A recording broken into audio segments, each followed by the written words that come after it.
Saludos hermanos, buenas tardes, que Dios les bendiga.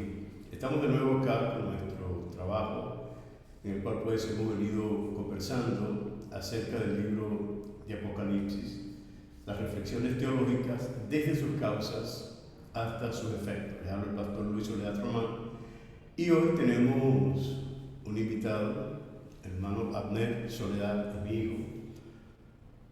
Por lo general está de técnico, pero hoy es parte del trabajo que estamos realizando acá. Así que pues, en la continuidad de este trabajo, vamos a hablar de algunas otras cosas que están dentro del tapete, pero también vamos a considerar algunos aspectos de algunas preguntas o algo por el estilo. Vamos a dar a nuestro hermano Abner al respecto. Bueno, Dios les bendiga. Buenos días, buenas tardes, buenas noches, en el lugar en que se encuentren. El programa que se está iniciando ha tenido una aceptación, yo diría, una buena aceptación dentro del público, dentro del entorno. Primero porque ha llegado a una cantidad de personas que quizás no se esperaba del todo que tuviera ese alcance. Tiene un alcance un poco más extenso de lo que se planificó como inicio, no como objetivo, sino como inicio. Y segundo, porque la recepción del público ha sido agradable. Ahora, todo esto genera una pregunta que algunas personas se han hecho y otras quizás no la han hecho, pero la tienen, ¿no? Y es, ¿cuál es la importancia que tiene para la iglesia de hoy en día el tema del Apocalipsis? O sea, ¿por qué iniciar este sistema de trabajo, este podcast se podría llamar, hablando del Apocalipsis? ¿Cuál fue el motivo que lo llevó a decir, oye, la iglesia necesita escuchar sobre el Apocalipsis?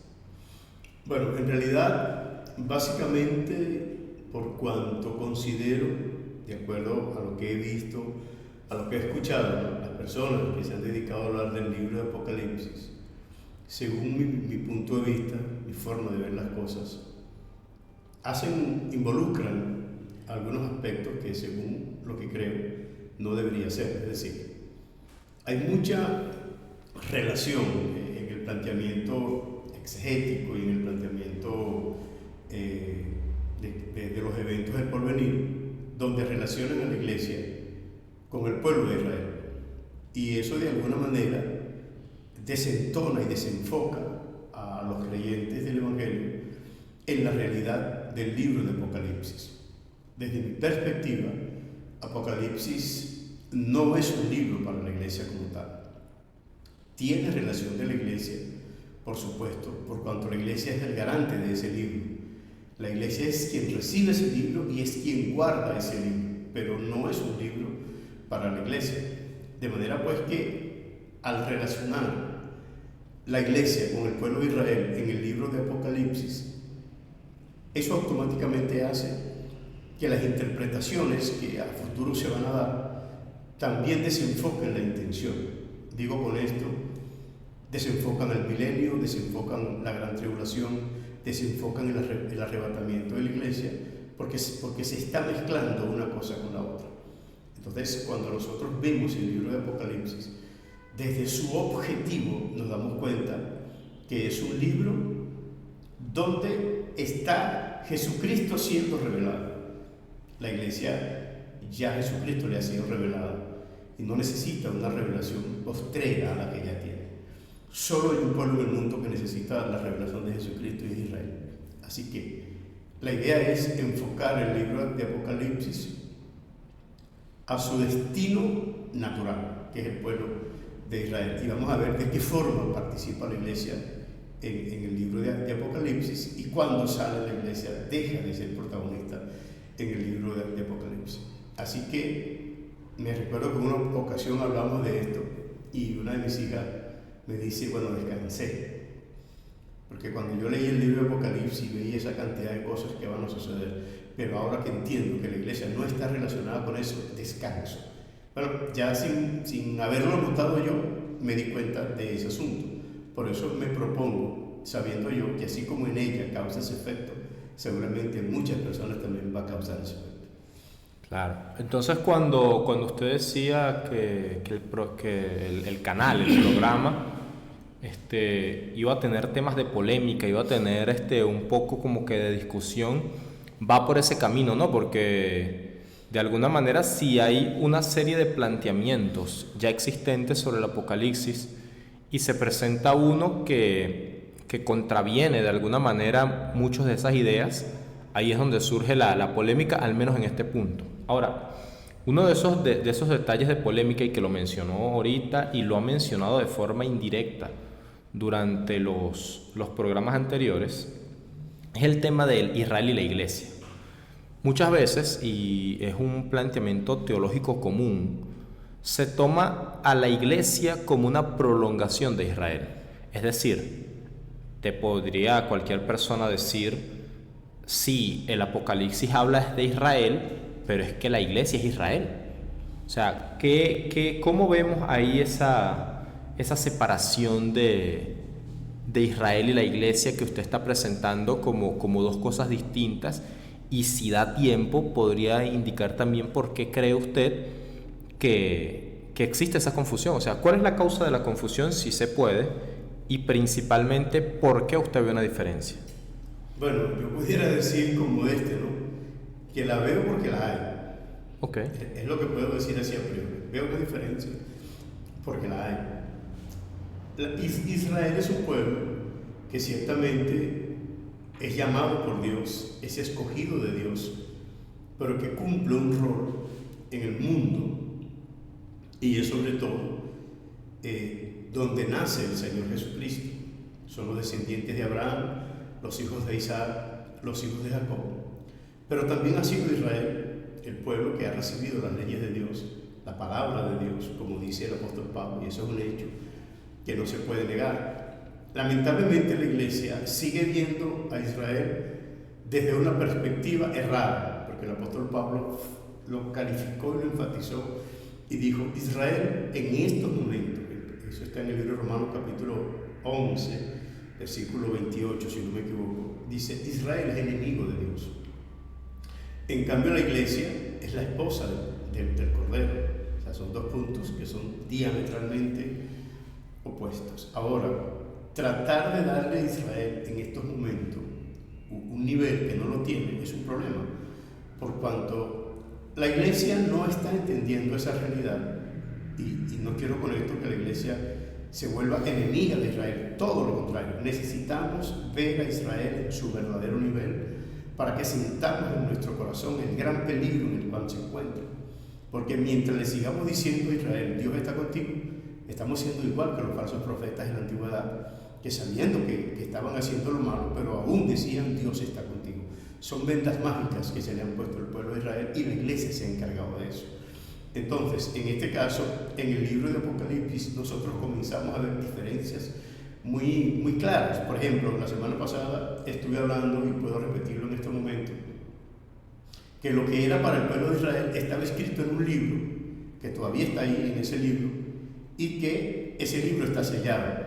En cambio, lo que era para la iglesia en el tiempo de Juan, en ese tiempo de las 7 iglesias allá en Asia Menor, lo que es la actual Turquía, Dios le dijo a Juan, o Cristo le dijo a Juan: escribe, es decir, que no estaba escrito. Entonces ahí vemos una cosa diferente entre lo que se estaba diciendo a Juan con respecto a la iglesia, que se le dice escribe, y un punto distinto a lo que se le dice a Israel, que ya eso está escrito, pero que aún no ha sido roto esos sellos que están manejando o están sellando esa información, están deteniendo esa información que le puede llegar al pueblo de Israel. Ahora, si nosotros analizamos, por decir algo, finalizando de Mateo 23, Cristo le dice al pueblo de Israel: no me veréis más hasta que digan: bendito el que viene en el nombre del Señor. En cambio la iglesia le dice: yo estaré con ustedes todos los días hasta el fin del mundo. O sea, son diferencias que están allí, que a veces no se ven porque no se quieren ver, o porque se tiene una plataforma ya que ha construido una idea, ha sesgado el entendimiento, y por eso no se ve de la manera que se tiene que ver. Pero la realidad es otra. El libro de Apocalipsis, como su nombre lo indica, es la revelación de Jesucristo que Dios le dio.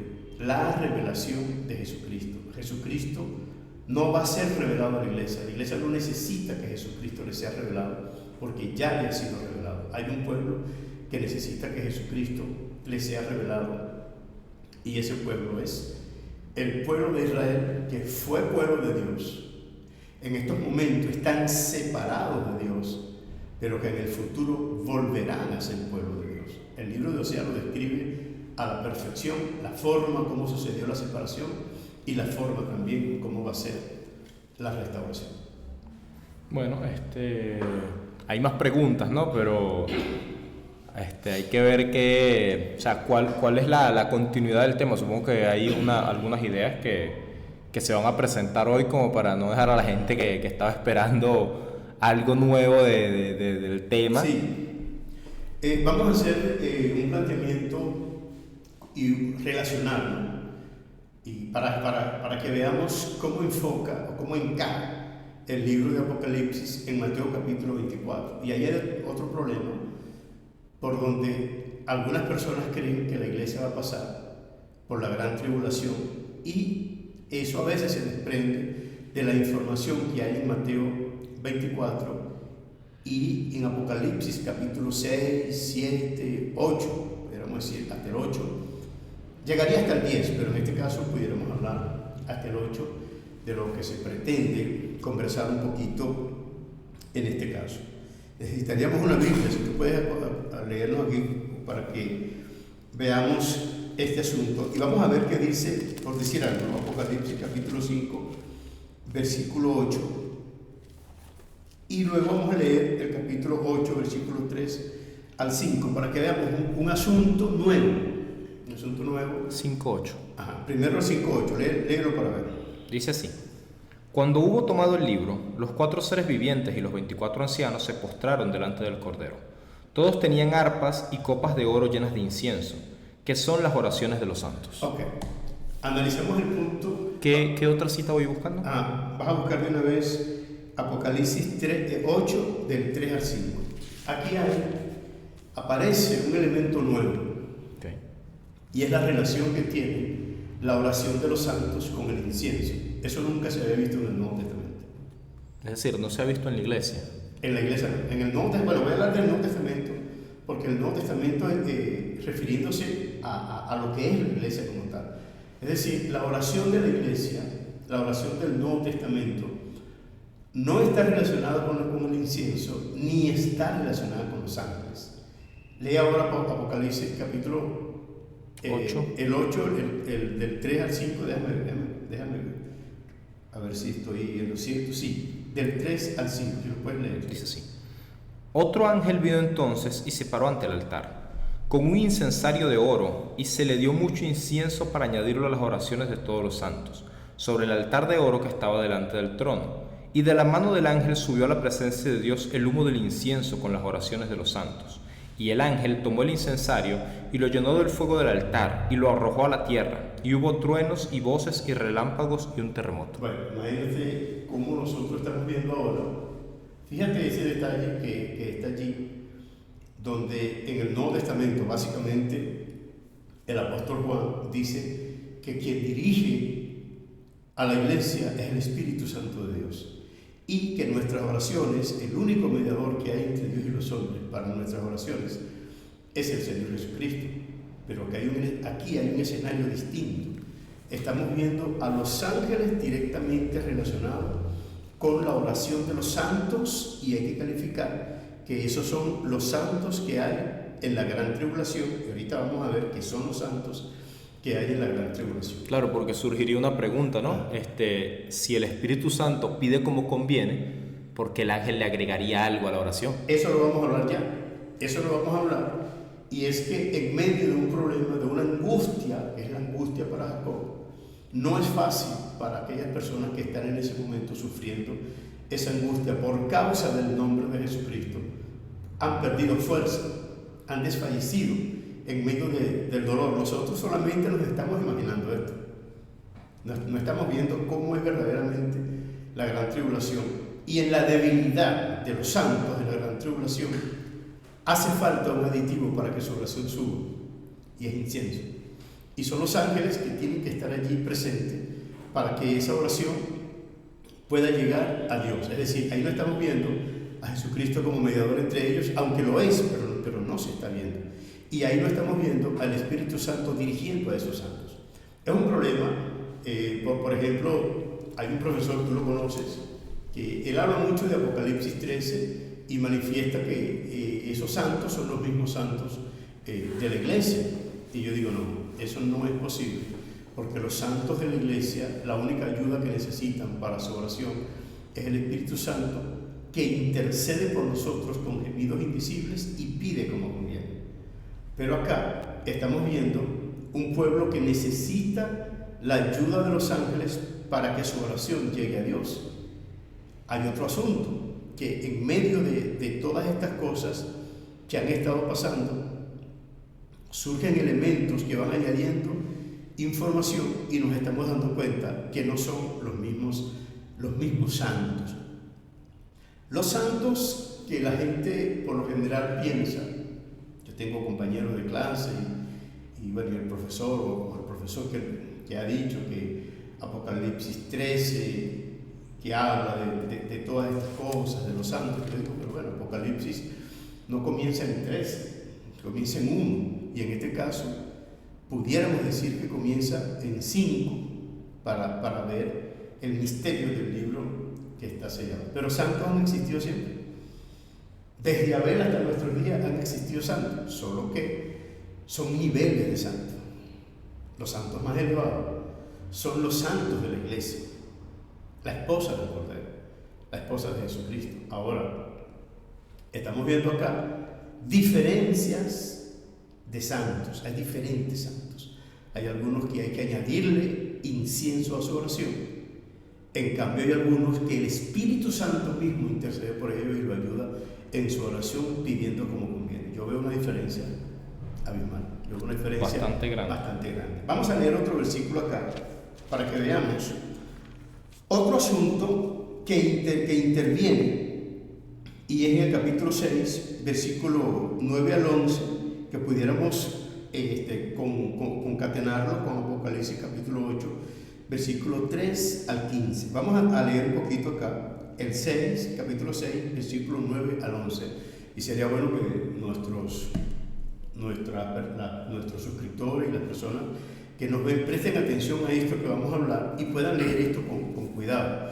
Yo les digo lo siguiente, no crean en mí, ya no crean que lo que yo les estoy diciendo tiene que ser por lo que yo les estoy diciendo. Lean la Biblia, ahí tiene que estar el desenlace de todas estas cosas que estamos hablando. Lee el versículo que te digo.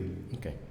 Dice, cuando abrió el quinto sello, vio bajo el altar las almas de los que habían sido muertos por causa de la palabra de Dios y por el testimonio que tenían, y clamaban a gran voz diciendo, ¿hasta cuándo, Señor, santo y verdadero, no juzgas y vengas nuestra sangre en los que moran en la tierra? Y se le dieron vestiduras blancas, y se les dijo que descansasen todavía un poco de tiempo, hasta que se completara el número de sus consiervos y sus hermanos, que también habían de ser muertos como ellos. Okay. Yo pienso que ahí hay muchísimas cosas que pudiéramos hablar, ¿no? Okay. Pero por causa del objetivo, de lo que queremos en relación hablar, al tema. Sí, vamos solamente a tomar lo que nos corresponde en ese asunto.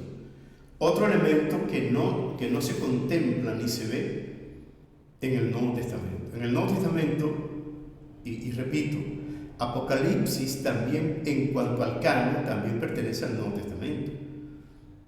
Pero es un libro antiguo testamentario. Todo lo que está allí pertenece al Antiguo Testamento. En esencia, esencialmente. Pero claro, lo tenemos en el canon del Nuevo Testamento. Pero si hablamos con Cristo, dice, oren por los que los persiguen. No maldigan, bendigan. Eso lo vemos en el Nuevo Testamento. Y eso estamos hablando de la iglesia, de la iglesia y de la bienaventuranza y de todas estas cosas.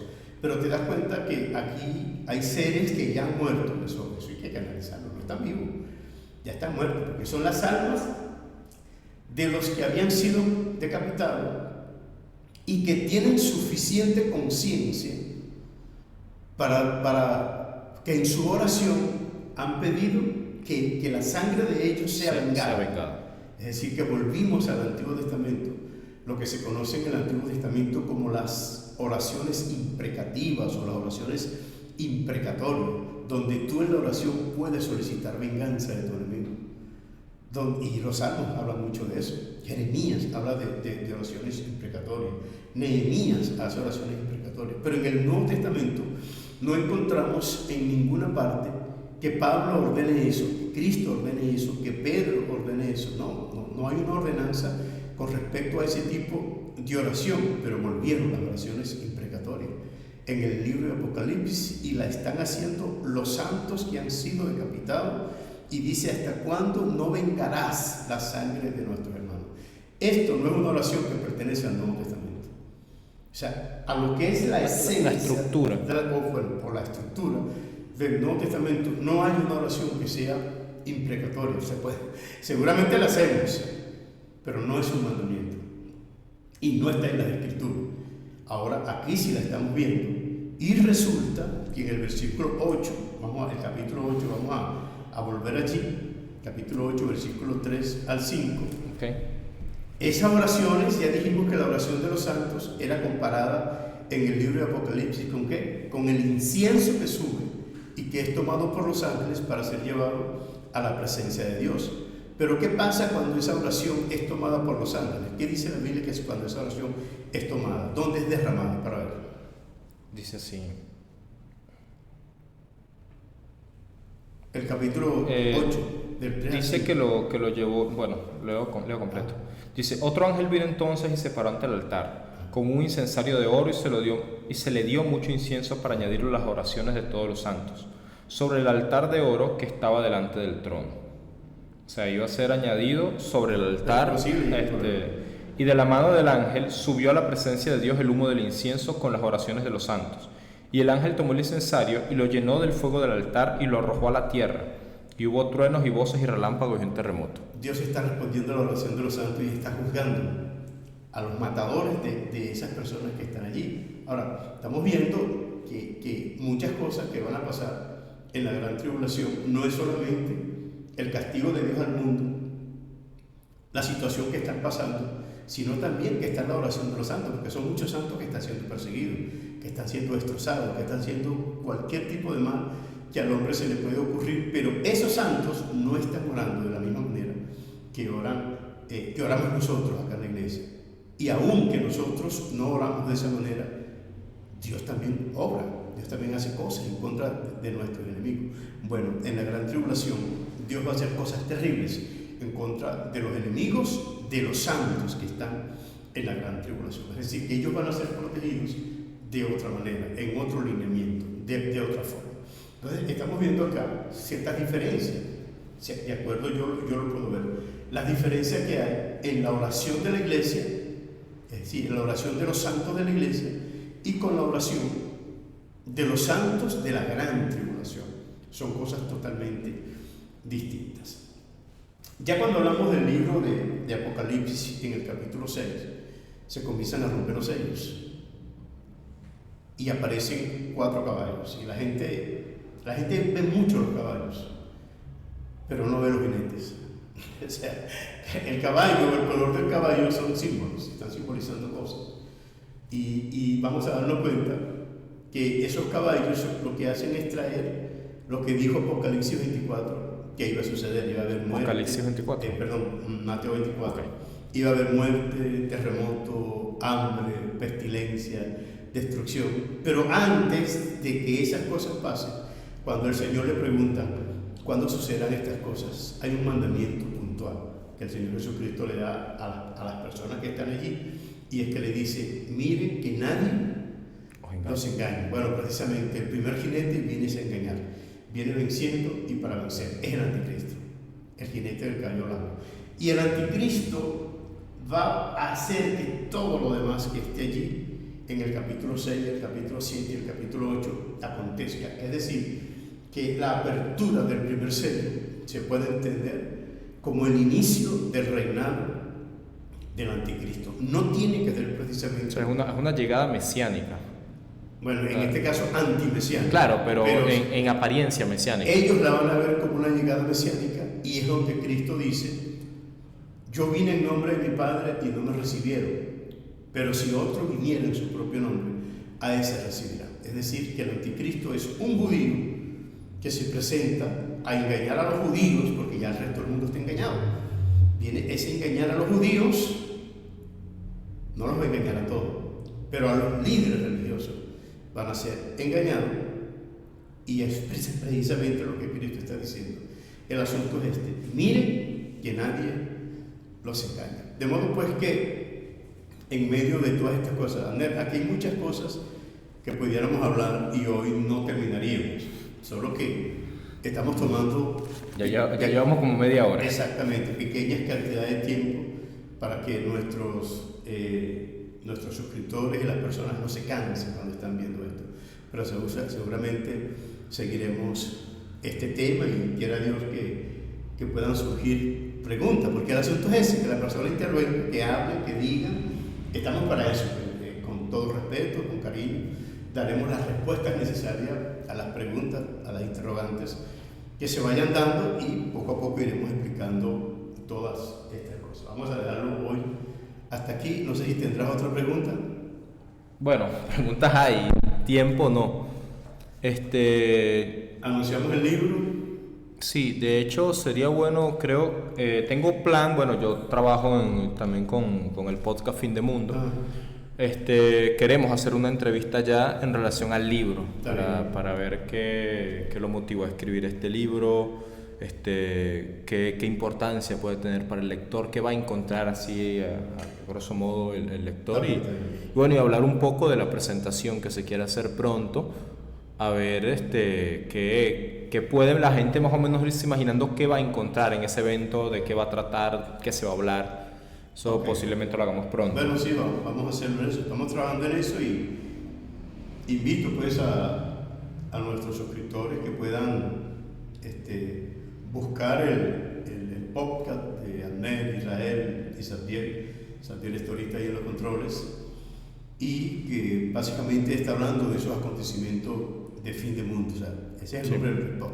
Tenemos varios domingos sin grabar por temas de la computadora, pero sí estamos por ese camino actualmente.